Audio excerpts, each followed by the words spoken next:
Good morning, or depending when you're watching this, good afternoon, good evening, or good night. My name's Ross, and as always told out of Voice of Radio.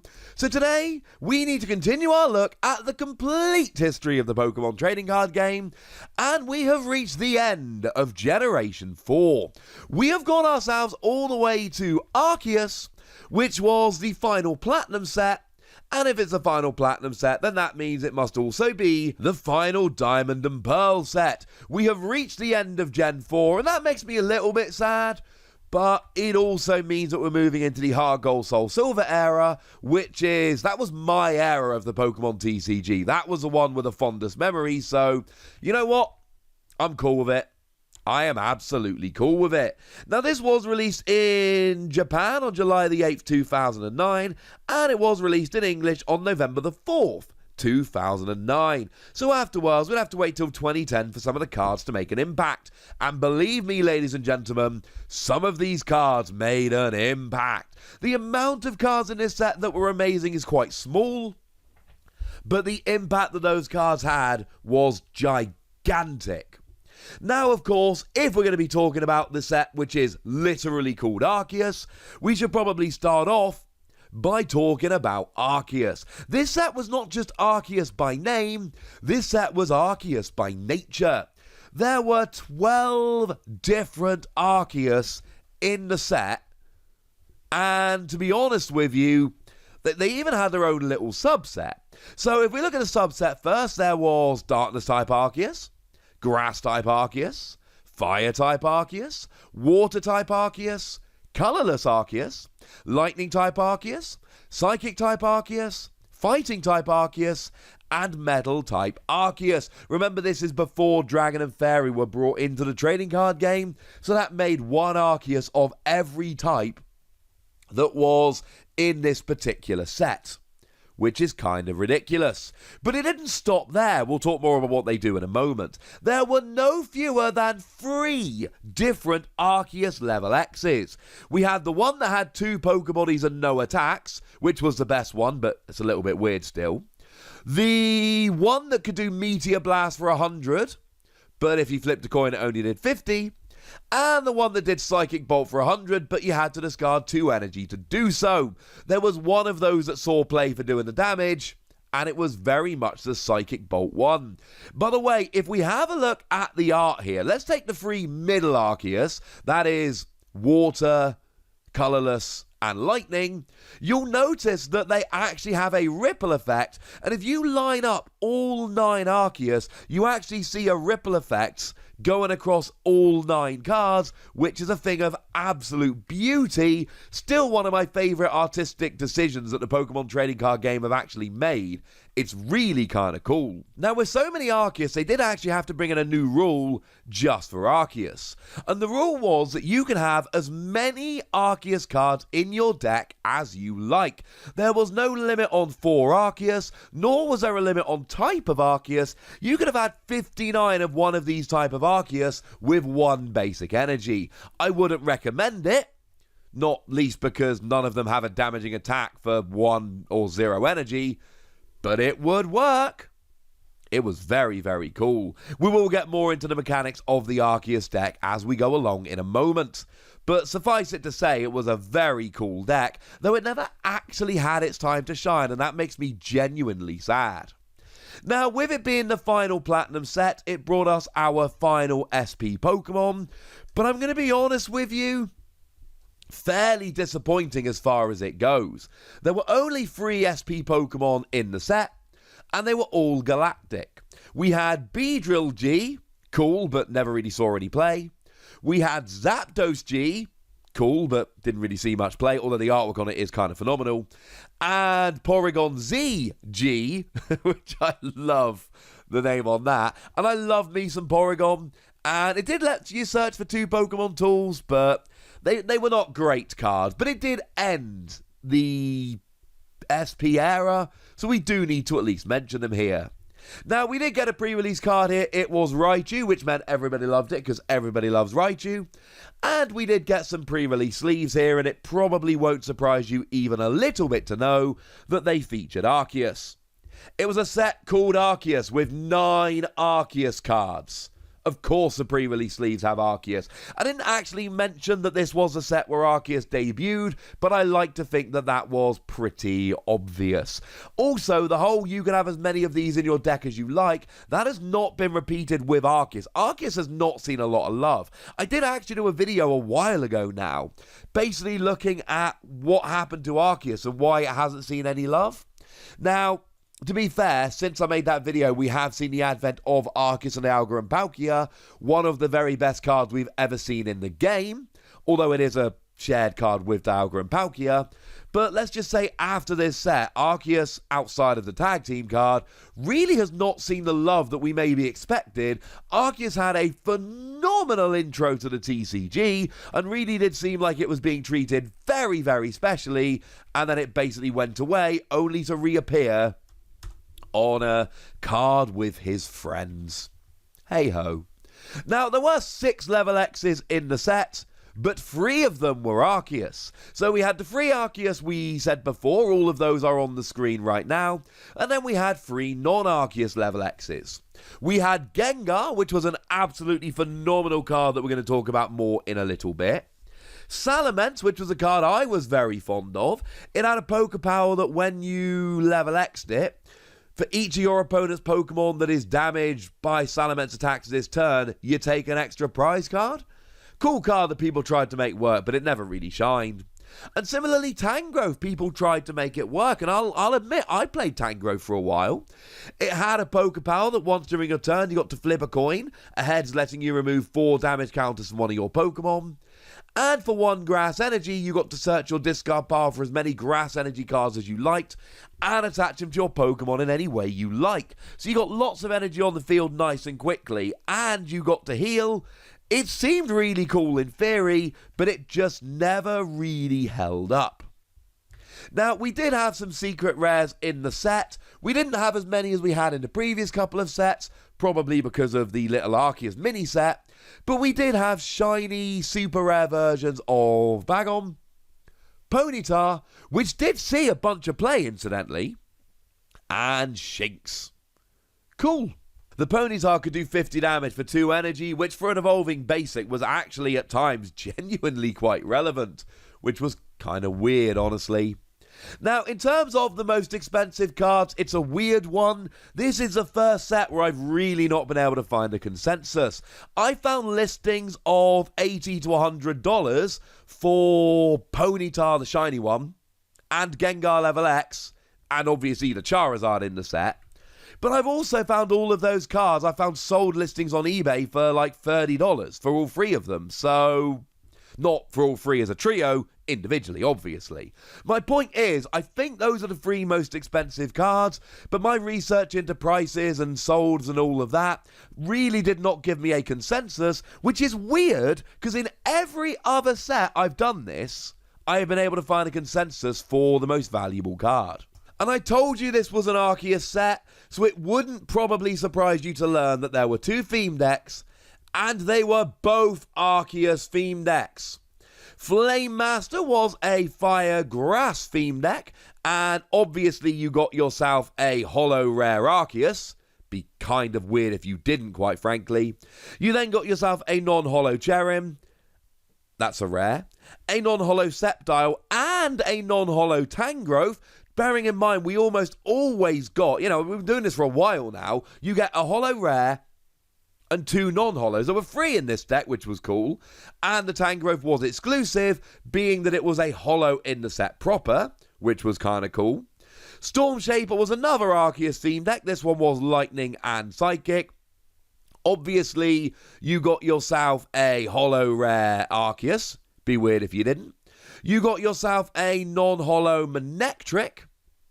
And then you got yourself non-holo Luxray, which was exclusive. That was a holo in the set. And non-holo Swalot, which was a holo in the set. So I want to say for the first time, we actually had 2 non-holos that were exclusive, because they were only holos in the set. So pretty cool theme decks. More generous than we used to. Now, if we move on to look at the best cards, we have got to start at Spiritomb. Spiritomb wasn't just a good card. Spiritomb wasn't just a great card. Spiritomb was a kind of ridiculous, over-the-top card that, without a single word of exaggeration, completely changed how we played the game. Because there were two things about Spiritomb that were nuts. First of all, it had the Pokemon Keystone Seal. As long as it is your active Pokemon, each player cannot play trainer cards. For context, this was back when trainer cards meant item cards. So you could still play supporters. It wouldn't be quite as bad as it would nowadays, where trainer means everything. Trainer was item, but that was still huge. Because you built your deck to take advantage of this and not rely on items, and your opponent didn't. And this was big, because this was potentially entire game trainer lock. Entire game. Most trainer lock is based on an attack or an evolved Pokemon or something along those lines. We're talking a basic Pokemon here that you could go first, Spiritomb's in the active, your opponent has no trainers for the entire game. But it got even better, because for 0 energy, you had the Darkness Grace attack, which let you search your deck for a card that evolves from one of your Pokemon and put it onto that Pokemon. Yes, you had to put a damage counter on Spiritomb. No, nobody cared. So what you would essentially do here, and this made Stage 2 decks viable in a way that nothing really since ever has been able to. Because firstly, you would slow down your opponent by trainer locking them, and secondly, you would then be able to evolve up using the attack, so you wouldn't be digging for your rare candy and Stage 2 and trying to get your evolution going. None of that garbage. You would just evolve up for free, because you would literally search your deck with Keystone Seal and go evolving up. It was ludicrous in terms of how good this card actually was, and it changed the game overnight. We had hit and run decks like Gengar, more on that in a moment, where you would flick to the bench and put Spiritomb active. So you would attack, trainer lock, attack, trainer lock, so on and so forth. It made Stage 2 decks viable. It meant that trainer-heavy decks instantly became very, very awkward to play. My Donphan deck was very trainer-heavy, and I did not like this card at all.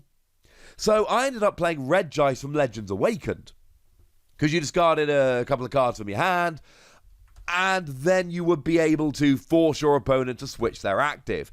A great counter, as long as your opponent didn't double Spiritomb. If your opponent double Spiritombed, it was basically over at that stage, because your opponent would go, oh, okay, I will switch my active Pokemon, and they would switch it to their bench Spiritomb, and things would be very, very bad. But we saw a lot more Stage 2s in this format, purely because Spiritomb made them a little bit nuts. And I've got to go out of order here. I know we generally do Pokemon and then trainers, but there is no contest. Spiritomb number 1, Expert Belt number 2.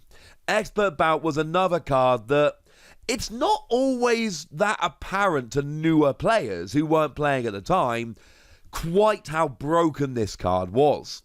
You see, it gave you an extra 20 HP, and it meant your attacks did an extra 20 damage, but it meant you gave up one more prize card. Now, bearing in mind, this was back at a time where we didn't have multiple prize Pokemon. Everything gave up one prize. So to transition and voluntarily give yourself a Pokemon that gave up a second prize was kind of huge. But it doesn't matter.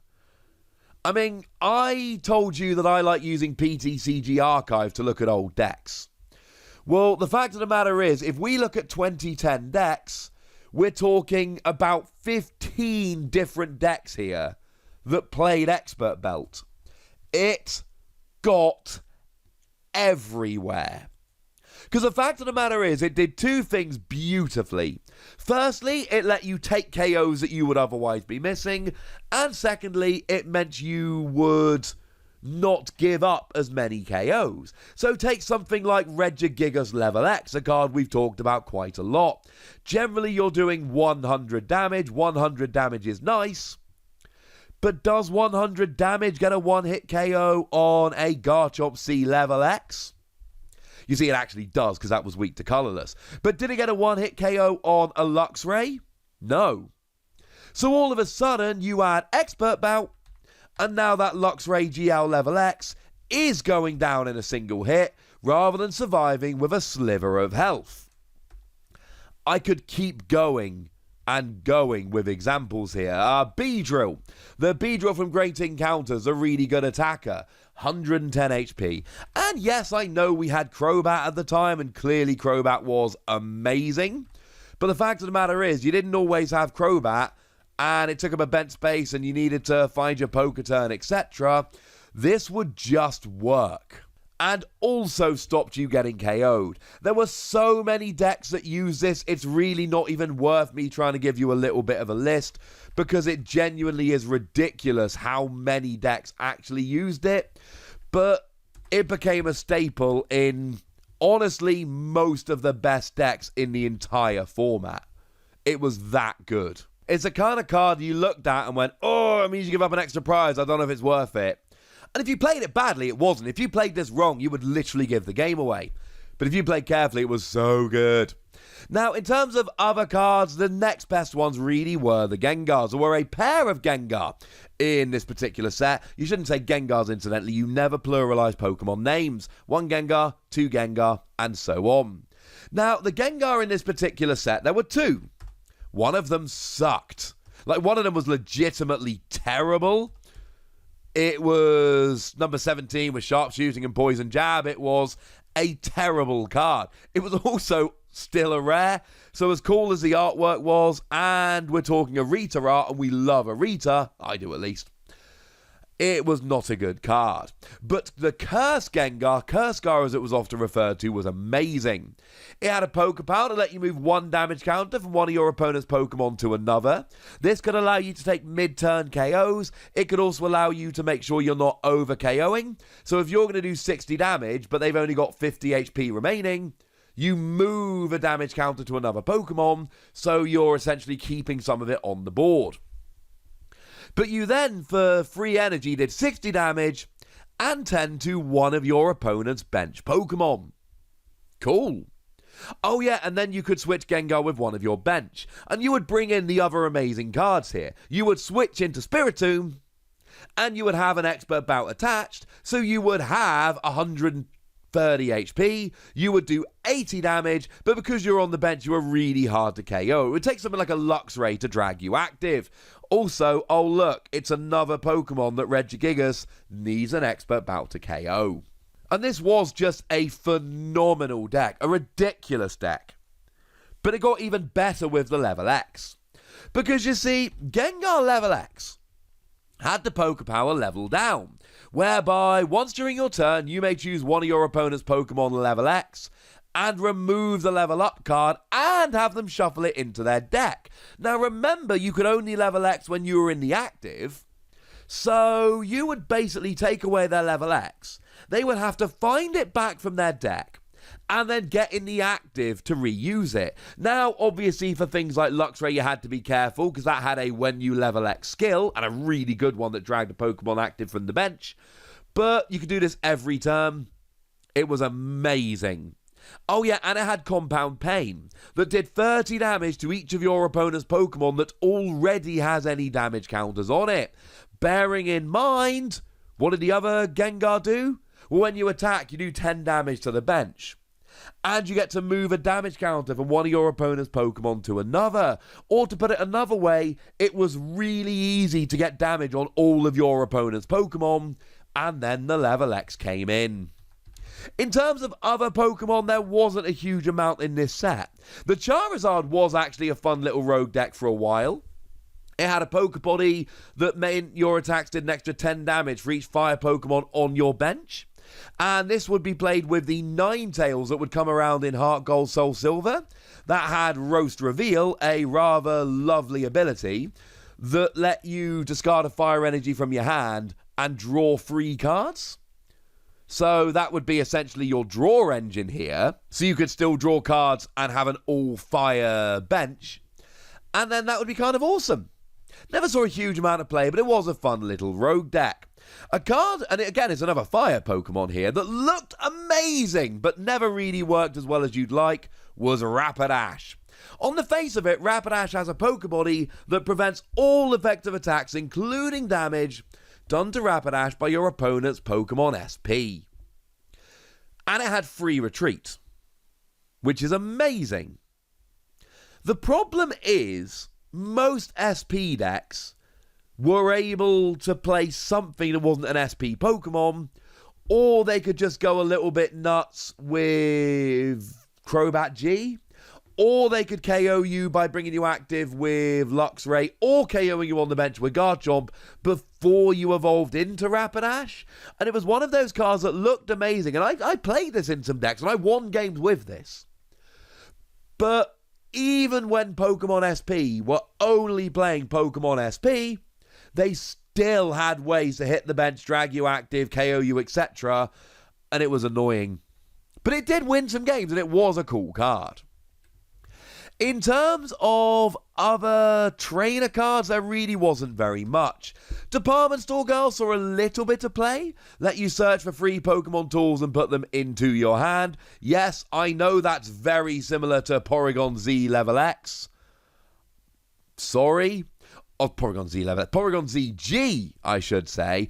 Although I will say that Porygon ZG gets them from your discard pile, whereas Department Store Girl gets them from your deck. So maybe they can be best friends. Hey, they just became best friends. And the other one that did see a bunch of play was Bench Shield. Bench Shield was a cool card. It was a Pokemon tool, again, that you attached to one of your Pokemon that didn't have a tool attached. And then when they were on the bench, they were protected from all damage. And this did crop up in a bunch of decks, either as a particular tech against spreading decks like Gengar, or just to protect Pokemon that you needed to protect. Now, there were also a couple of very cool Arceus cards here. We had Beginning Door, just a trainer card item as it would be nowadays, that let you search your deck for an Arceus, bearing in mind searching for any Pokemon is nuts. And we had the Stadium Ultimate Zone that let you, as often as you like, move an energy from one of your bench Pokemon to your active Arceus. And this would be a good time to transition into the best decks and the Arceus deck. Now, I gotta warn you with Arceus, this was almost amazing. You see, we rotated through Arceus. That is to say, we rotated to Heart Gold, Soul Silver on. There was a period of time, and it didn't really make any sense when you thought about it, but a bunch of people thought we were going to rotate to Arceus on. Rotating to the final Platinum set on doesn't make a huge amount of sense, but the rumour was doing the rounds. People thought that might be what would happen. If that had happened, we were fairly sure this would have been the best deck in the format, or at least very close. It didn't. This remained a fringe deck that never saw any huge success, but still one of the coolest and most unique decks we ever actually got, so we definitely need to talk about it. Now, it was all built around the Colorless Arceus. The Colorless Arceus for 0 energy had Ripple Swell. If you had 6 Arceus in play, and all of them were a different type, you could search your deck for up to 6 basic energy cards and attach them to a different Pokemon you had in play. So you got 6 different Arceus out, and you got 6 energy in play for 0 energy. But remember, we had the Stadium Ultimate Zone, which would then allow you to move as many as you like to your active Arceus, so you would essentially switch around and always be able to move the energy up. Now, I told you there were 3 different level X's. By far the best one here was the Arceus with the Pokebody Omniscient. Although it did also have multi-type that said it was the same type as its previous level. They all had that internet. They all had that Pokebody. But what you would essentially do here is use the Pokebody Omniscient, which allowed you to use the attacks of all Arceus you have in play on this Arceus. So if you're against a grass deck, you level X a fire Arceus into this, so you're hitting weakness, but you can then copy the attacks of any of your Arceus, so even though you would hit weakness by being a fire type, you would also be able to take the attack of any of your Arceus, which was pretty gosh darned amazing. Worth noting you also had no weakness here, which was kind of awesome. We did also play the Arceus level X with Psychic Bolt, 100 damage if you discard a Lightning and a Psychic Energy. It was a kind of one-off tech for nice big attacks, but do remember you weren't limited in the same way you were in other level X decks. You could play one of these even if you were playing 8 of the other Arceus level X. So, which Arceus would you actually use? Well, the Fire one was actually the best one. Why was the Fire one the best one? I mean, this is going to be a little bit obvious, so bear with me here. Did the most damage. 80 damage, flip a coin, if tails, discard 2 energy. But remember that you accelerated 6 energy with Ripple Swell, and then you could still use your attachments for the turn, so you would be able to use this a few times, even if you flipped tails. That was your best one, because it basically meant you always did 160. And bearing in mind, these level X's we're talking about, you know, I showed you Salamence earlier, it's a stage 2 level X, it's got 160, so you'd basically KO whatever you wanted. Really, it was the speed and getting Ripple Swell off early enough that was a bit of a problem here. So the Fire one was the best, but they all had their merits. The Darkness type Arceus did 80 damage for 2 energy, and you didn't have to discard any if you were behind on prizes. The Grass Arceus did 30 damage and removed 3 damage counters from each of your bench Pokemon for 2 energy. The Water Arceus did 50 damage for 3 energy, but went through any effects on the defending Pokemon. Good if they were trying to block you.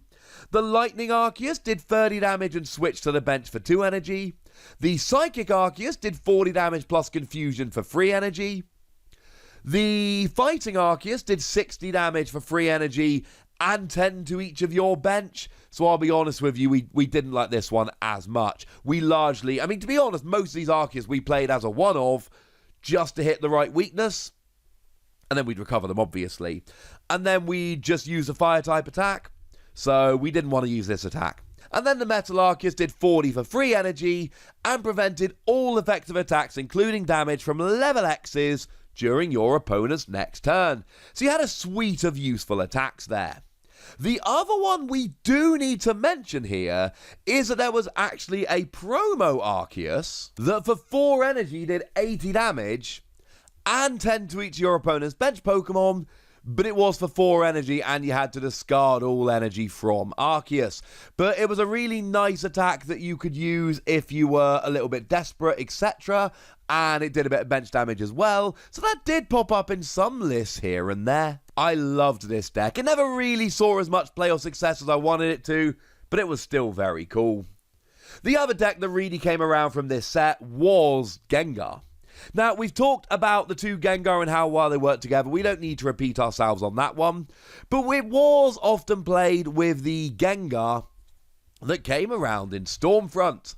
Because the Gengar that came around in Stormfront had a couple of nice attacks. For 2 energy, it did 30 damage for each trainer card, supporter, and stadium in your opponent's hand. Bearing in mind, you were using Spiritomb to item or trainer lock them. So Poltergeist would actually work really well at times. And you could put 3 damage counts on one of your opponent's Pokemon for 1 energy, 6 if they had a Poké Power. And if you got KO'd, you flipped a coin, and if heads, you KO'd them as well. You can see why this saw play. The main point of the deck was to use Curse Guard to hit and run into a Spiritomb, but clearly here, there were very good reasons to play a little bit of the Gengar from Stormfront as well. And to be honest, the best list around was the one that Frank Diaz used to grind into Worlds and then get a 3rd place finish. And because it was a top 4 finish, it also qualified him for Worlds and next year. So he turned up to 1 tournament and qualified for 2 World Championships, which is pretty good going. And that was actually a deck that played 2 of the Stormfront and 1 of the Skipping Step Arceus. Now, Moonlight Stadium was pretty gosh darned important because it gave free retreat to Darkness Pokemon, like, for instance, Spiritomb, who you would need to get in and out of the active. And you did see that this was a very adaptable deck. Frank's list played both the Nidoqueen from Rising Rivals that let you heal your Pokemon. That's a Stage 2 deck. and the Dusknoir from Diamond and Pearl that let you hurt your opponent's bench. So we're talking 2 different Stage 2 decks in a Stage 2 list. But again, with Spiritomb around and constantly slowing down your opponent, you actually legitimately were able to pull this off in a way that, now you could not do this nowadays. But back then, yeah, it worked pretty gosh darn nicely, quite frankly, ladies and gentlemen. It worked pretty gosh darn nicely indeed.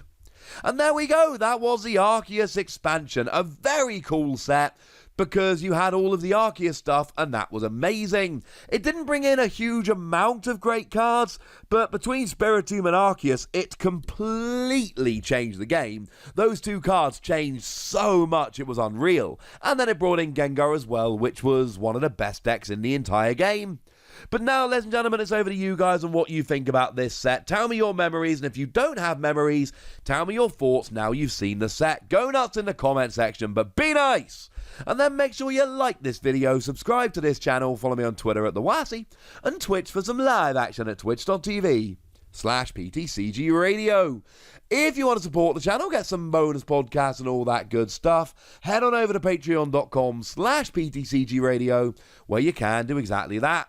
But by far the most important thing, as always, look after yourselves till next time, would ya? Thank you very much for watching. My name's Ross, and you've been watching PTCG Radio.